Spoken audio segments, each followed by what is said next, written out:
Greetings, fellow gamers! The Steam Next Fest is upon us once again, and with it came several Metroidvania demos of upcoming releases. After having played a good number of them, I present to you the 14 best Metroidvania games to look forward to in the future. Before we start, as always, a kind reminder to please consider subscribing to the channel if you end up enjoying this content, since it will help me reach even more people and spread the knowledge far and wide. And now, without further ado, let's dive into it.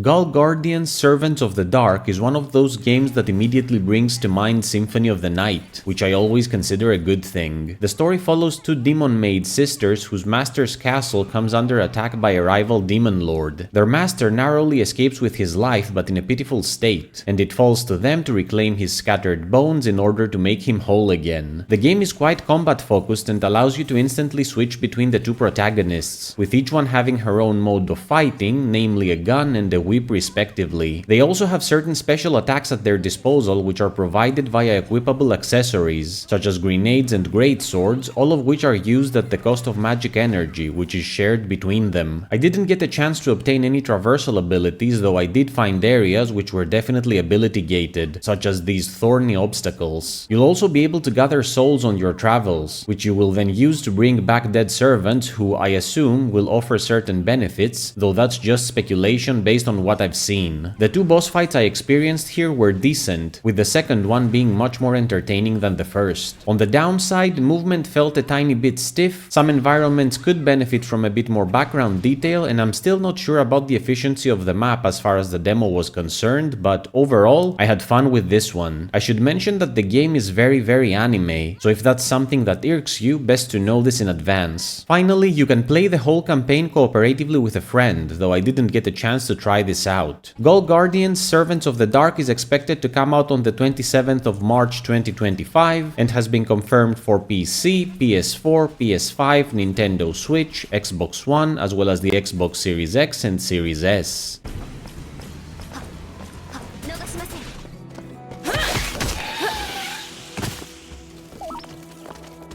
INAYAH Life After Gods is probably one of the most fantastic demos I've ever experienced. Here you'll play as the titular INAYAH, an orphaned outcast searching for her lost tribe in a world where technology and tradition intertwine. Phenomenal visuals and incredible animations aside, gameplay here was smooth as butter. Whether it was fighting against the game's various enemies or performing intricate platforming acrobatics, INAYAH Life After Gods felt fluid in a way few other Metroidvanias do. Combat is quite nimble and diverse, since you'll have 3 different weapons to juggle between at will, from the hack and slash approach of your twin blades to the slow but destructive flail smashes, all the way to the incredibly hectic barrage of your fists. Offense aside, each weapon has its own defensive and traversal capabilities, such as the flail's ability to magnetize enemy projectiles and pull you up certain points, or the shield generated by your fists, which also allow you to grab onto certain walls. What I loved about these weapons was the fact you could switch between them at will, which made things extra fun when it came to platforming, since at times you'll have to quickly interchange your armaments to reach otherwise unreachable places. The game also offers several upgrade opportunities, such as 3 very different skill trees for each weapon, which I highly recommend you invest in, implants that provide benefits such as increased damage or the ability to double jump, and finally, injector upgrades, which add certain improvements to your injection, which is the game's healing mechanic. The overall experience was made even better by the bosses present here, which are challenging and super fun to duke it out with, and fully rely on pattern recognition if you wish to survive. I should also mention that the game offers 4 different difficulty levels, including one you can customize in order to tailor the experience to your own tastes. INAYAH Life After Gods was a wonderful experience, and this demo catapulted it very near the top of my list for most anticipated upcoming Metroidvanias. INAYAH Life After Gods is expected to come out on the 27th of March 2025 and has been confirmed for PC, PS4, PS5, Nintendo Switch, Xbox One, as well as the Xbox Series X and Series S.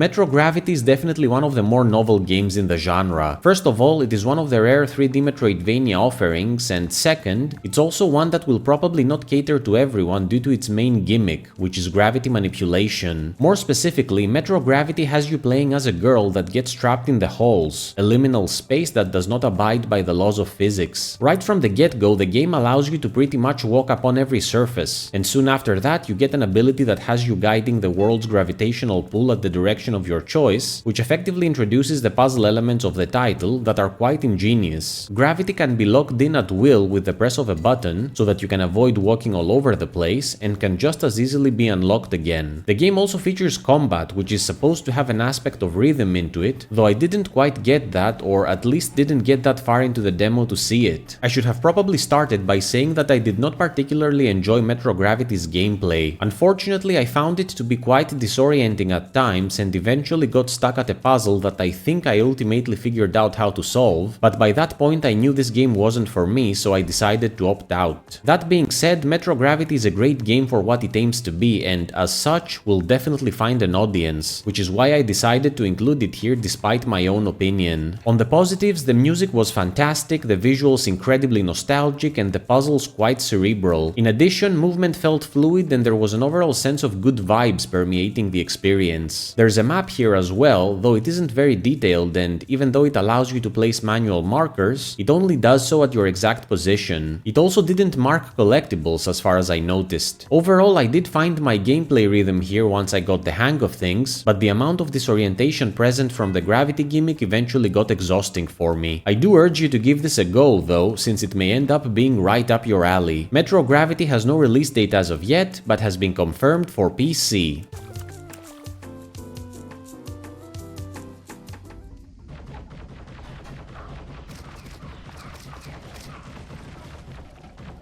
Moadra is one of the games that can immediately set the tone for its story and ambience through visuals alone. It's hard to look at it and not be instantly overwhelmed by a feeling of oppression, with its bleak color palette complementing perfectly the brutality and sense of claustrophobia you are bound to experience while playing it. Moadra is as unrelenting in its dark vibe as its titular protagonist is with his blaster, with combat coming off as both hectic and with a feeling of control if you play your cards right. What helps a lot is the auto-aim function the game offers, which allows you to automatically lock onto the nearest enemy and just move straight to the next one after you've taken your current target down, hence giving a feel of fluidity. There's also a good degree of exploration here, which is made even more efficient by the use of a robotic scanner you find early on, which is used both to uncover hidden passages as well as interact with the environment to either get details of your surroundings or open doors. New abilities are bestowed upon you after finding these entities called orbs, and you can also upgrade your various skill aspects by using the game's currency at save points. The map was fine and did automatically mark points of interest, including collectibles, though I couldn't find any manual marking system. One thing that definitely needs improvement here is jumping. It felt quite floaty and a bit off, which made some of the platforming sections I had to deal with difficult, so it is in dire need of some fine-tuning to make sure players don't suffer in these sections. Another improvement that could be added is a basic checkpoint system, at least when moving from one biome to another, since I died at some point only for the game to respawn me from my latest checkpoint several minutes prior, though the items I had gathered still counted as far as I could tell, which was a silver lining. All in all, Moadra was very fun to play and I'm really looking forward to the full version. Moadra has no release date as of yet, but has been confirmed for PC.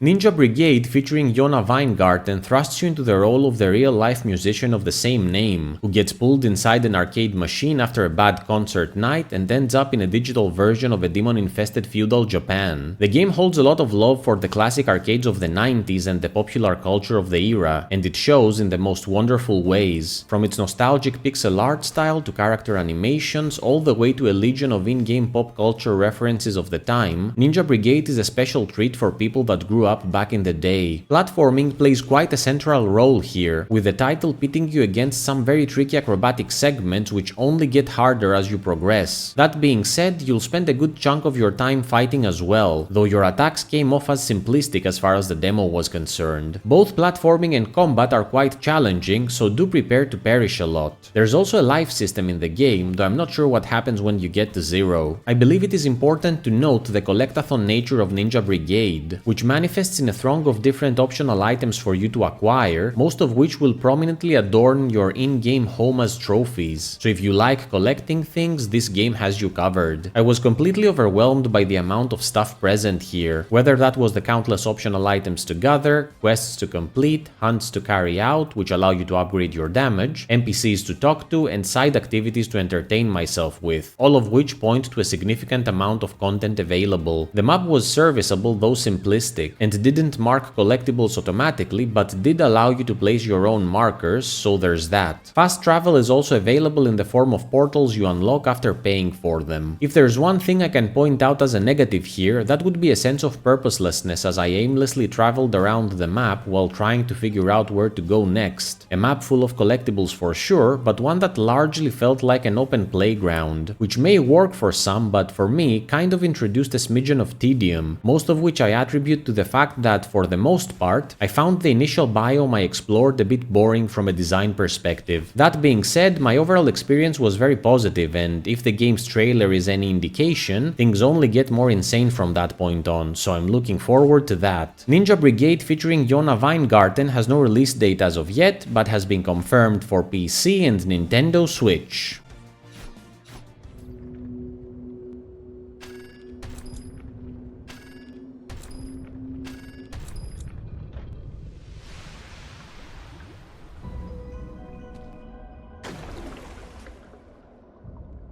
Demon Quest was another incredibly pleasant surprise of a demo. The game has you playing as an unfortunate explorer who gets trapped in a demonic realm by an eldritch artifact, and now needs to collect 12 talismans to escape. Demon Quest is predominantly focused on environmental puzzles, requiring acute observation and creative thinking in order to figure out how to overcome its various conundrums. Its world is one rife with danger in the form of traps and enemies, and you pretty much die in one hit, so you need to employ every tool at your disposal in order to survive, which calls for some diverse game mechanics. For one, stealth is highly encouraged when it comes to approaching combat, since killing enemies without being seen yields more rewards in the form of increased experience gain as well as the occasional item. Traps aside, the setting is filled with beneficial opportunities such as these crosses that provide experience based on trick shots you perform with your crossbow, or these ravens that do the same according to the distance from which you take them down. The world is also packed with secrets in the form of concealed chests that give you experience and items. Experience is utilized at certain points to upgrade your crossbow, though whether you can upgrade more tools later on remains to be seen. I cannot overstate how much I loved Demon Quest. Its world is intricately designed to reward the wary and observant, with its haunting vibe being perfectly complemented by its minimalistic and crisp visuals. I also suspect there's going to be some non-linearity present here, since the setting supposedly hides 23 talismans, but you only need 12 to escape, so I'm curious about how exploration will branch out and also about what happens if you collect all of them. There seem to be a ton of mechanics at play here as you progress, and I can't wait to experience all of them when the game comes out. My only gripe is that the map overview felt completely barren and simplistic, so I'm not sure how helpful it's going to be, but I could be misunderstanding something here. Overall, if you enjoy puzzle-focused Metroidvanias, Demon Quest should not be missed. Demon Quest is expected to come out sometime in 2025 and has been confirmed for PC.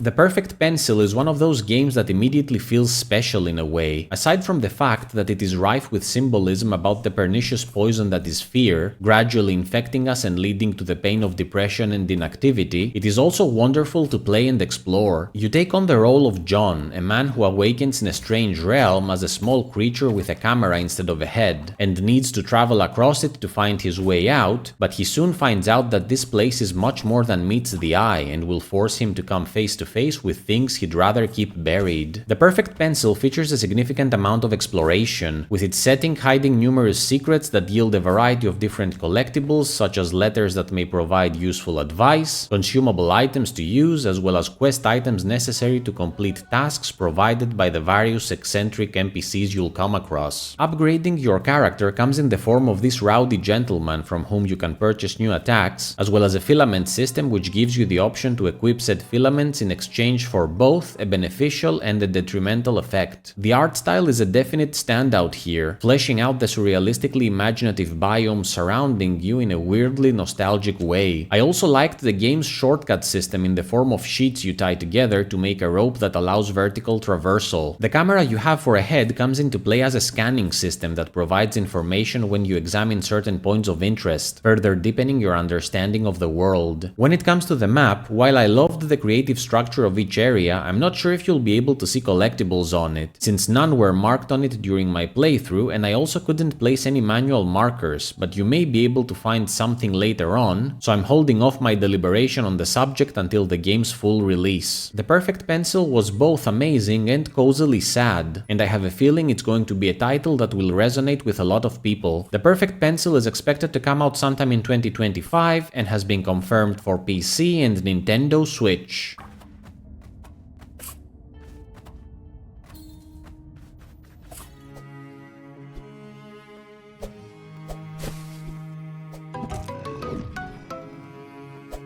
Sliding Hero is definitely the most original Metroidvania in this list, the one that is fused with the Zelda-like genre. You see, the main gimmick of this game is that you do not walk across the ground, but rather slide over it, making each area screen a mini puzzle that you need to figure out in order to move forward. Now, while that may sound frustrating, most of the areas tend to be quite quick to understand, with the majority of your brain energy being necessary for the more complex places that need certain motions done in a specific order. Combat is also very interesting and has been incorporated to accommodate the novel way of motion. More specifically, you don't actually own any permanent weapons or armor, since all of them break after a certain number of hits, so it is up to you to figure out how to utilize the armaments granted to you in every given situation so that you can take out all enemies and stay alive. Ability gates require specific items that you find on your journey, such as a pair of boots that allow you to jump, or this glove that makes it possible to push boulders. Movement aside, the game's world was fascinatingly interesting in terms of theme, since the game transpires in and around the Venetian villa from the 1700s, and everything exudes an air of carnival oddity, which I found incredibly engaging. The game's overview map feels quite simplistic as far as my experience goes, and I did not like the fact that I couldn't move my camera across it, so it would be great to add some quality of life improvements there, including some sort of marking system. With that being said, I thoroughly enjoyed my time with Sliding Hero and will definitely be diving into it when it comes out. Sliding Hero is expected to release sometime in 2025 and has been confirmed for PC.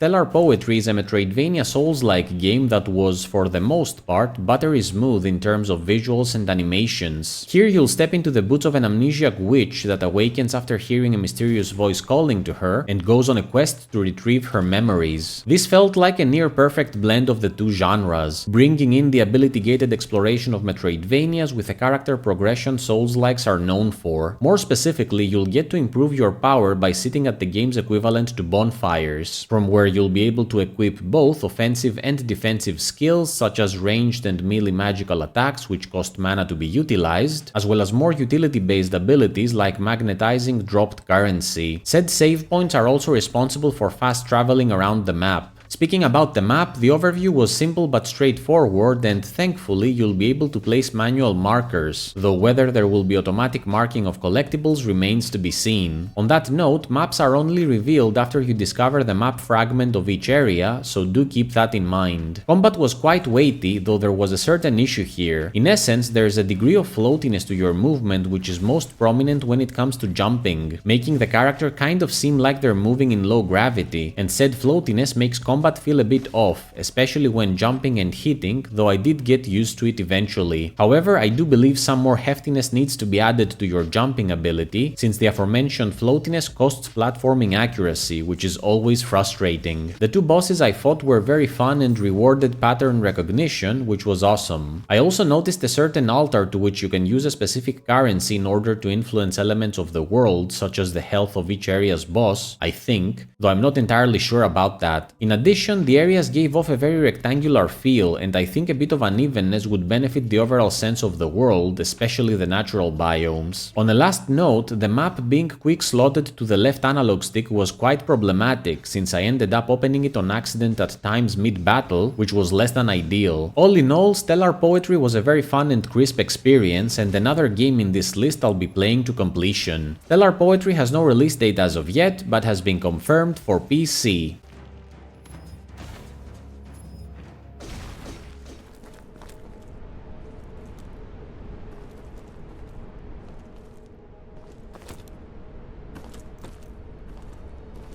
I discovered Stone a few months back, and I remember thinking that the trailer was really cool and, for some reason, kind of reminded me of Soul River a bit. After playing it, I'm delighted to say that this was my third favorite demo, right behind INAYAH and The Perfect Pencil. Stone is a 3D Metroidvania that has you playing as a creature made of the titular material, who's trapped in a mysterious world and is looking for a way to escape. The good news is that you have the ability to take on various different forms in order to fully explore your surroundings, which is essentially the game's approach to ability-gated exploration. For example, early on you gain the skill to transform to a spider that can crawl across walls and also shoot its web to either pull itself on a wall or swing from hooks, and later you learn how to fragment yourself and pass through gates, as well as how to transform to a large mirror and reflect rays of light. Each power felt unique and fun in its own way, though the spider was my personal favorite. I also liked how at times the game allowed me to approach combat either head-on or stealthily by creeping up on my enemies and performing a coup de grace. There were several collectibles to find here, such as some precious stones that I could equip to increase my power, materials that might be usable for crafting, though I'm not sure about that one, and some other stone currency that I could spend at save points to upgrade my health and energy, with said save points also functioning as fast travel portals. In addition, I had a lot of fun with the game's environmental puzzles. The map overview seemed surprisingly clear for a 3D game, and did show some points of interest such as save locations, possible doors, and some question marks, though what the latter ones pinpoint is a mystery to me. That being said, there's no manual marking system present, and I don't know if collectibles will be automatically marked in any way. The only thing that didn't impress me here was the boss battle I experienced, which was very easy and unremarkable, but this may change with the rest of the big bads. Stone captivated me with its exploration and environments, and I can't wait to see more of it. Stone has no release date as of yet, but has been confirmed for PC.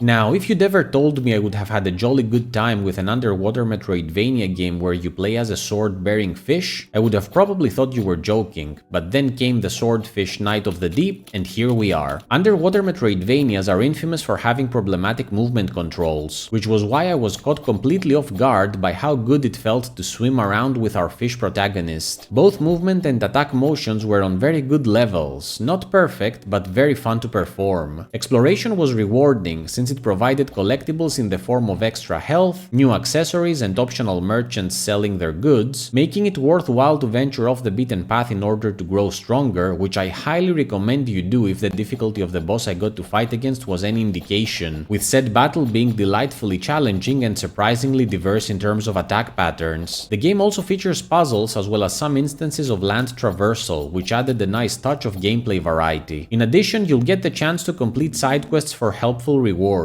My main issue here was the complete lack of a map, but I believe it becomes accessible later on based on a screenshot I've seen, so that's probably an inconvenience limited to the early game. Furthermore, I didn't manage to finish the demo since I got stuck in this place and wasn't able to get past it no matter how hard I tried, but maybe I was missing something here. Regardless, the Swordfish Knight of the Deep won me over with its intriguing exploration, lovely movement, and awesome boss fight, making this a Metroidvania I'll definitely be adding to my library when it becomes available. available. The Swordfish Knight of the Deep is expected to come out sometime in 2025 and has been confirmed for PC.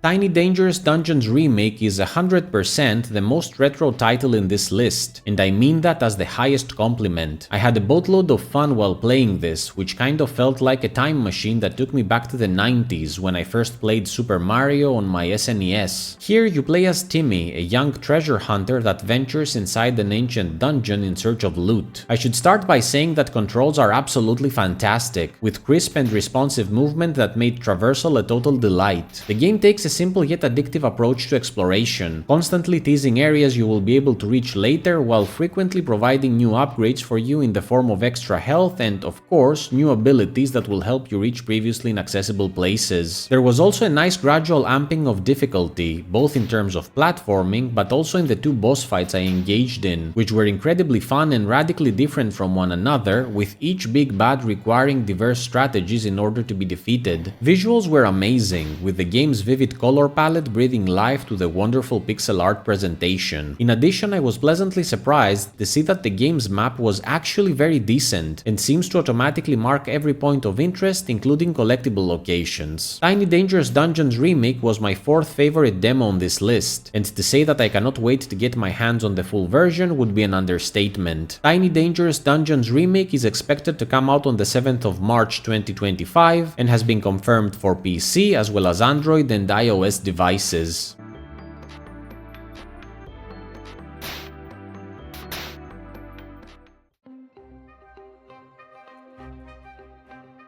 Beyond the Ice Palace 2 is one of the most highly anticipated titles to be coming out, and I actually have a full video preview for this demo on my channel since I accessed it early, which you can watch for the complete details, but I might as well give a summarized version of that video here for your convenience. The game is essentially a linear Metroidvania crest-like game with Classicvania level design, meaning that it has an interconnected world where some biomes are accessible on foot while others via fast travel, and level design is either highly horizontal or vertical, though there is a good amount of exploration if you want to find all its secrets, which also requires backtracking and using new abilities such as the double jump to reach previously inaccessible places. Combat is simple but effective and utilizes your chains to perform a basic attack that can be thrown diagonally as well, which was a great addition. Bosses were also very fun to duke it out with, both from a visual design perspective as well as attack variety. The main issue here was the inconsistent platforming, a large part of which had to do with the game's sluggish movement. Character motion is slow and the jump is floaty, which sometimes played tricks on my mind as I kept missing my target when it came to certain rings you can swing from. There was also an issue with the ledge grab, which sometimes worked and sometimes didn't, and another issue with the game's grab dash ability, which has you propelling upwards when dangling from your chains, but lacks any form of air control to make it useful and is wildly inconsistent in effectiveness. Despite that, the game is still quite engaging and will definitely cater to old school gamers, though the platforming issues do need to be addressed to make this a great experience. Beyond the Ice Palace 2 is expected to come out on the 10th of March 2025 and has been confirmed for PC, PS4, PS5, Nintendo Switch, Xbox One, as well as the Xbox Series X and Series S.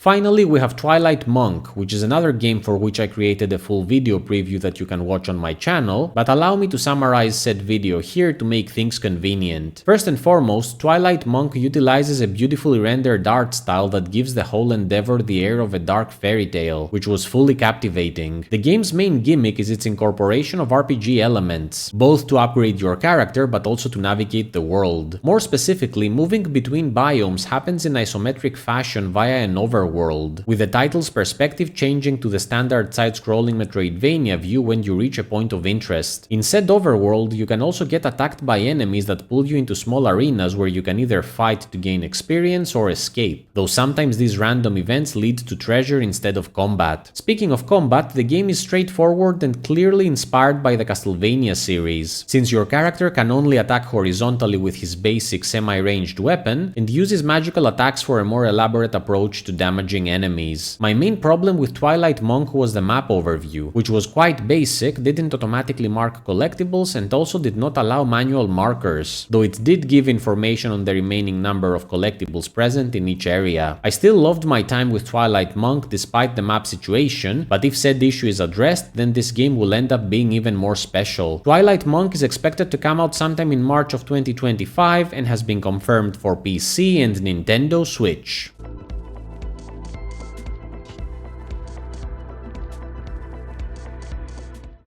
What did you think of these games? Did you already know about them? Are you planning to try any of them out? Let me know in the comments below, and please subscribe if you enjoyed the video. As always, thank you so much for watching, and if you wish to find more new Metroidvania games, I have a ton of videos for that on my channel, so go watch those as well. On a last note, a kind reminder that if you enjoy my content and wish to support the channel, you can do so by donating to my Ko-fi page, the link for which you can find in the video description. Until next time, Soulsborne Seeker out!